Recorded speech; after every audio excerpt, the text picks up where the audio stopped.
नमस्ते, मेरा नाम मदन मोहन तिवारी, श्रमिक +2 उच्च विद्यालय तोपा पिंजरा। हम लोग लॉकडाउन ई पाठशाला में मैं आप सभी बच्चों का स्वागत करता हूं। आप लोग सभी को मालूम है कि भौतिकी विषय में 12वीं कक्षा के वेब ऑप्टिक्स चैप्टर को अभी हम लोग डिस्कस कर रहे हैं। इसी सिलसिले को आगे बढ़ाते हुए आज मैं डिफ्रैक्शन ऑफ लाइट के बारे में डिस्कस करूंगा। डिफ्रैक्शन ऑफ लाइट क्या होता है? डिफ्रैक्शन ऑफ लाइट हम उस फिनोमेनन को कहते हैं जिसके तहत लाइट जो है वो शार्प ऑब्स्टेकल जो होता है या कॉर्नर होता है वहाँ से बैंड कर जाता है और ज्योमेट्रिकल शैडो वाले रीजन में फैलता है। इसी फिनोमेनन को डिफ्रैक्शन कहते हैं। The phenomenon of bending of light around the corners and encroachment of light within the geometrical shadow of the opaque obstacle is called diffraction। तो आपको सबसे पहले समझना होगा कि ज्योमेट्रिकल शैडो हम लोग किसको बोलते हैं। ज्योमेट्रिकल शैडो हम लोग किसको बोलते हैं, इसके लिए आप ध्यान देंगे। सबसे पहले आप एक ऑब्स्टेकल हम लोग लेंगे। सपोज कीजिए यहाँ स्लिट के रूप में लिए हैं, यहाँ पर स्क्रीन लिए हैं, ठीक है, स्क्रीन लिए हैं।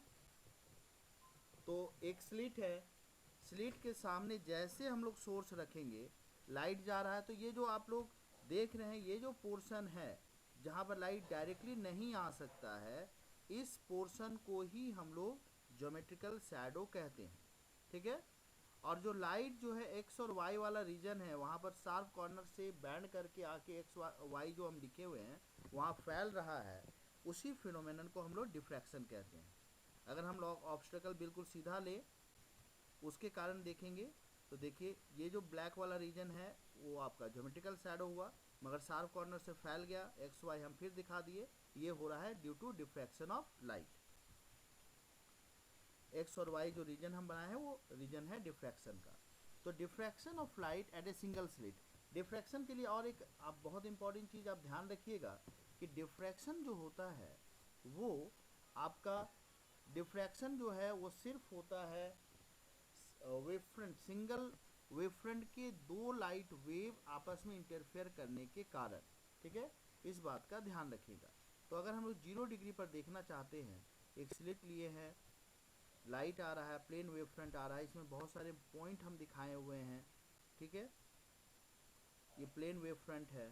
तो ये टोटल जो पॉइंट हम दिखाए हैं 0 से लेकर के 12 तक, यानी 13 पॉइंट हम दिखा रहे हैं। स्क्रीन है, यहाँ पर तुरंत रे ऑफ लाइट को कन्वर्ज करने के लिए हम एक लेंस लगाए हुए हैं, तो लाइट जो है कन्वर्ज करके ओ पॉइंट के पास मिलेगा। ये जो है ये ओ पॉइंट के पास तीनों मिलेगा, ये बनाने में थोड़ा प्रॉब्लम है, ठीक है, ओ के पास तीनों आपका मिलेगा।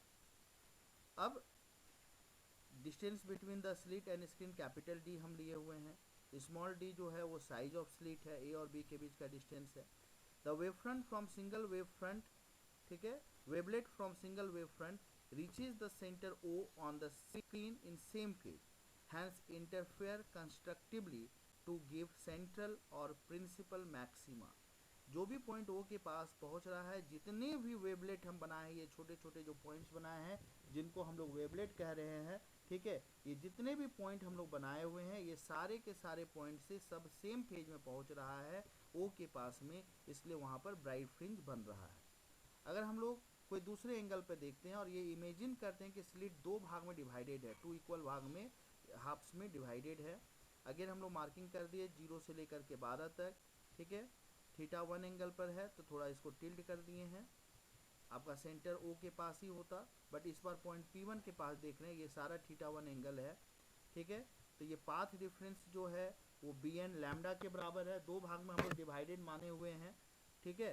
तो यानी कि अगर यहाँ पर जो BN है वो अगर लैम्डा है तो ये जो पोर्शन होगा उसका आधा होगा, λ/2 होगा, ठीक है। तो हम लोग ये मान के चल रहे हैं कि ये दो भाग में डिवाइडेड है। तो the wavelet from the single wave front diffract at an angle θ1 such that BN is lambda reach the point P1, ठीक है। जो BN जो B के पास से जो वेवलेट है वहाँ से जो लाइट जा रहा है वो पाथ डिफरेंस लैम्डा के साथ पहुँच रहा है, ठीक है, तो 2 भाग में डिवाइडेड है, तो लैम्डा बाई 2 का पार्ट डिफरेंस में जिसका जिसका होगा वो सारे के सारे आपके डिस्ट्रक्टिवली इंटरफेयर करेंगे। ठीक है, मतलब जो वेवलेट 0 और 6 के पास है वो दोनों वहाँ पर पहुँचेगा P1 के पास, जो वेवलेट 1 और 7 है वहाँ से जो लाइट जा रहा है वो दोनों पहुँचेगा, जो 2 और 8 है, 3 9 है, 4 10 है, 5 11 है, 6 12 है, ये सारे के सारे डिस्ट्रक्टिवली वहाँ पर इंटरफेयर करेंगे, क्योंकि इन सब का पाथ डिफरेंस लैम्डा बाई 2 है, and gives first secondary minima, वहाँ पर पहला सेकेंडरी मिनिमा मिलेगा। ठीक है, डार्क मिलेगा। अगर हम इसको 4 भाग में इक्वली डिवाइडेड कर ले, मान ले इसी टाइप से करके देखते हैं। ठीक है, तो 4 भाग में इक्वली डिवाइडेड मानते हैं तो 2 लैम्डा आता है, यानी कि जब हम लोग पाथ डिफरेंस देखेंगे तो जिनके जिनके बीच का लैम्डा बाई 2 पाथ डिफरेंस हो रहा है, किसके किसके बीच का हो रहा है, 0 और थर्ड वेवलेट का, 1 और 4 का, ये सारे के सारे डिस्ट्रक्टिवली वहाँ पर इंटरफेयर करेंगे पॉइंट P2 के पास, और वहाँ पर सेकेंड मिनिमा बनेगा। ठीक है, क्योंकि इन सब का पाथ डिफरेंस लैम्डा बाई 2 का। इसी तरीके से अगर हम लोग मान लेते हैं कोई θ1 डैश एंगल है उस पर हो रहा है और इसको 3 इक्वल भाग में डिवाइडेड मानते हैं, तो जब हम 3 इक्वल भाग में डिवाइडेड मानेंगे इस स्लिट को, तो वैसी स्थिति में कुछ ऐसे पॉइंट्स होंगे जिनके कारण पाथ डिफरेंस लैम्डा का होगा, और कुछ ऐसे वेवलेट होंगे जिनके कारण पाथ डिफरेंस लैम्डा बाई 2 का होगा।